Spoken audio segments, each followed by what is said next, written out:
एक रोज रास्ते में एक महात्मा अपने शिष्य के साथ भ्रमण पर निकले। गुरुजी को ज़्यादा इधर उधर की बातें करने का पसंद नहीं थी। वे कम बोलते थे और शांतिपूर्ण अपना कर्म करना ही गुरुजी को प्रिय था। परंतु शिष्य बहुत ही चप्पल था। उसे हमेशा इधर उधर की बातें ही सोचती थी। उसे दूसरों की बातों में बड़ा आनंद आता था। चलते चलते जब वो तालाब से होकर गुजर रहे थे तो उन्होंने देखा कि एक दीवर नदी में जाल डाल रहा है। शिष्य यह सब देख खड़ा हो गया और दीवर को अहिंसा परमो धर्म का उपदेश देने लगा। लेकिन दीवर कहाँ समझने वाला था। उसने पहले टाल मटोल करनी चाहिए, पर बात बहुत जब बढ़ गई तो शिष्य और दीवर के बीच में झगड़ा शुरू हो गया। यह झगड़ा देखकर गुरुजी, जो उनसे बहुत आगे निकल गए थे, वो लौटे और अपने शिष्य को साथ चलने के लिए कहा एवं शिष्य को पकड़कर ले चले। गुरुजी ने अपने शिष्य से कहा, बेटा, हम जैसे साधुओं का काम सिर्फ समझाना है, लेकिन ईश्वर ने हमें दंड देने के लिए धरती पर नहीं भेजा। शिष्य ने पूछा, महाराज को न तो बहुत से दंडों के बारे में पता है और न ही हमारे राज्य के राजा बहुतों को दंड देते हैं, तो आखिर इसको दंड कौन देगा?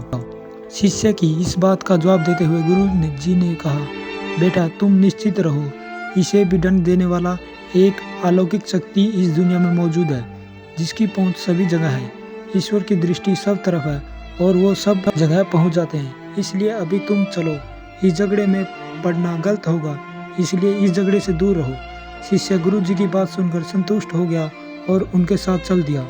इस बात को ठीक 2 वर्ष बीत ही गए थे कि एक दिन गुरु जी और शिष्य दोनों उसी तालाब से होकर गुजरे। शिष्य भी 2 साल पहले वाली घटना धीरव वाली भूल चुका था। उन्होंने उसी तालाब के पास देखा कि एक चुटियल सांप बहुत ही कष्ट में था। उसे हजारों चींटियां नोच नोच कर खा रही थी।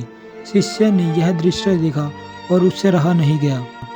दया से उसका हृदय पिघल गया। वह सर्प को चींटियों से बचाने के लिए जाने वाला था कि गुरुजी ने उसके हाथ को पकड़ लिया, उसे जाने से मना कर दिया और कहा, बेटा, इसे अपने कर्मों का फल भोगने दो।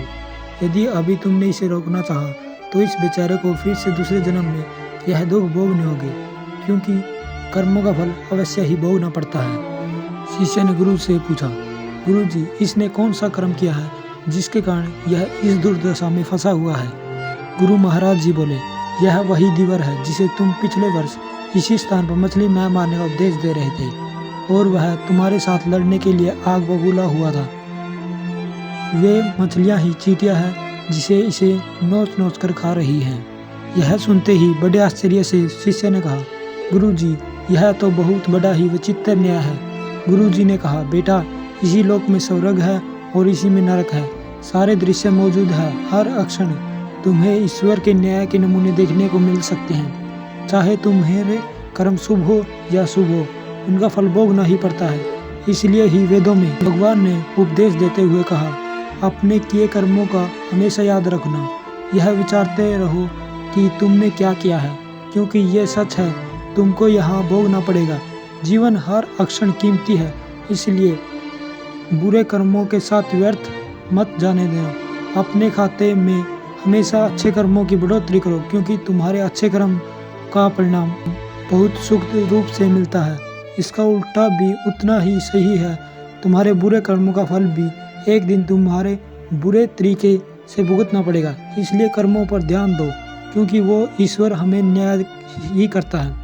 शिष्य गुरु जी की बात स्पष्ट रूप से समझ चुका था।